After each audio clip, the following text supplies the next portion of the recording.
Hello, Star Wars and Unboxing fans. Welcome to an on-the-road edition of Darth Tuba Star Wars Unboxing Show.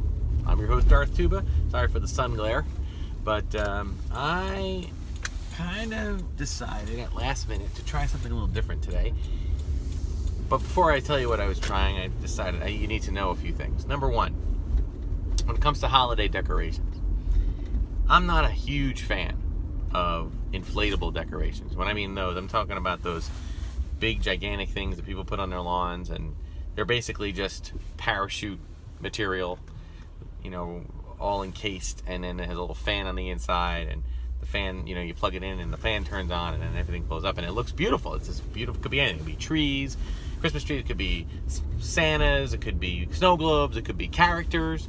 And of course, there have been, licensed characters over the years, and Star Wars is no stranger to it. They've had a few items over the years. But I never really liked the inflatables not because of what they look like. I like the way they look.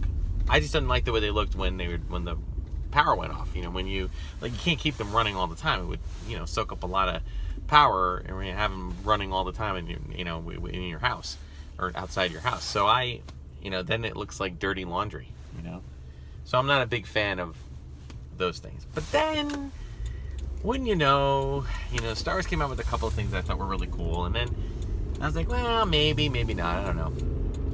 And then they came out with essentially an Imperial Walker, a First Order Imperial Walker. I forget the initials, I apologize. And I looked at it online, and I'm like, oh, are you kidding me? An Imperial Walker? Really? 8 feet tall. I mean, the thing is massive. Obviously, short of having an actual Imperial Walker in your house, it's not much better you can get. So I've decided I'm going for it. Not to mention the fact that Home Depot had I believe they were selling them exclusively, and they just as we are getting very close to the holidays, they started putting some of their stuff on discount, and I was able to get it for $50 off. So I said, you know what, I'm just gonna do it. It's fine. So this video is me getting to the store, getting it, and then we'll go from there. Let's get to Home Depot.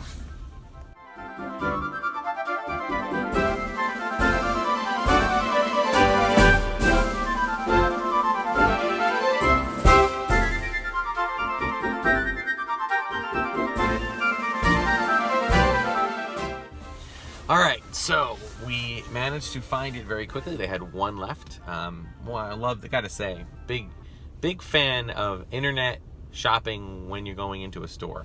I like how now you can go into the internet and look for a chain store, and they'll actually tell you if they have something in stock. I picked up the Admiral Piet from Walgreens a couple of weeks ago because of in that same fashion, and the same thing happened here. It said one left in stock. I could have even ordered it right then and there, and then just gone in to pick it up, but I've had a little bit of complaints and issues with that, so I didn't know if I wanted to go and do that. Because sometimes you get there and it takes longer for you to wait for them to find it and bring it out to the front than it would for you to just simply buy it yourself. So, there you go. Alright, so I picked it up, and I have to say, I was pleasantly surprised at how small it fit into a very small box. So if you use bins and things to store those things, it'll be very easily fitting inside those bins. So I'm excited to get it set up. So why don't we do that in just a little bit.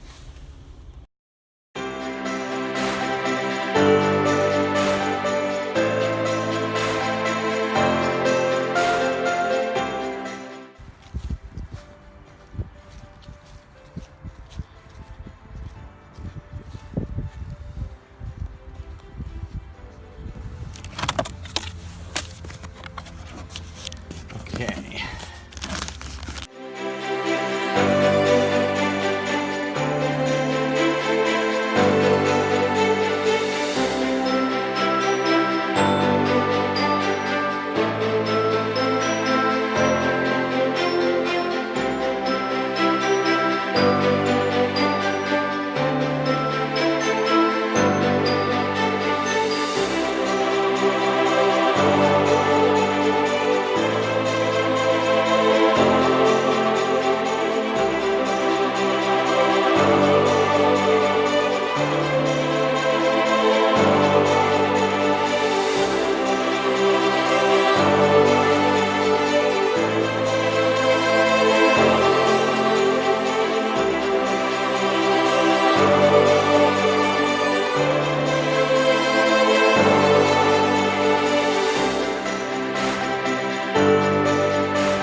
Oh my goodness, look at this. Holy cow. Really, really awesome. Now, it's still daylight, but it looks like there might actually be a light on the inside, so this will light up at night too. Really cool. Like the little Santa hat, gives it that little holiday touch. Only one complaint, okay? Only one complaint. It doesn't even make a lot of noise. It's pretty soft. But when you come around the other side, you see, and you might have noticed this on the high speed, there's no design, no detail on this side, which I guess they want you to do it sideways, which I may or may not change. I don't know. We'll see. Because, you know, from the side of the house, you see it this way, you can see it just fine. So, there it is. So there is our First Order Imperial Walker, the Ape Walkers, I think they called them, from The Last Jedi. This one with a festive Santa hat on, and gotta say, I'm happy I got it. I don't know how long they'll last. I know that, you know, when you have the elements like, you know, rain and wind and snow and even like, you know, temperature changes, that could affect them, and some of the seams could come loose, and then sometimes the motors stop working after a while. So who knows? Okay, it's hard to tell when this will indeed come into, you know, how long it'll last. But I really like it. I'm glad I got it. I'm hoping I can keep it around for a few more years at least. And man, who knows? Maybe we'll get one or two other ones to add to it. I know now, of course, when this thing turns off, it'll plummet to the ground, sadly, but that's okay. I'm happy I have it now. I'm kind of excited. All right. So that'll do it for this episode of Darth Tuba Star Wars Unboxing Show. Be sure to like, subscribe. We've gotten a lot more subscribers. Remember, a Sabine Stormtrooper 2-pack figure for any new subscribers between about episodes ago. Basically, you have from now until the end of the calendar year. Okay, we should be. This episode will drop Wednesday. Then we have Sunday. Then another Wednesday. Then another Sunday. So we have basically 3 more episodes, and then we will announce the winner. Okay, but you know, I'm happy for the subscribers. We've shot up a few more, at least a dozen or so, and I'd like to see that number continue. So spread the word, let other people know. Thank you so much for watching. We will see you next time. Until then, may the Force be with you.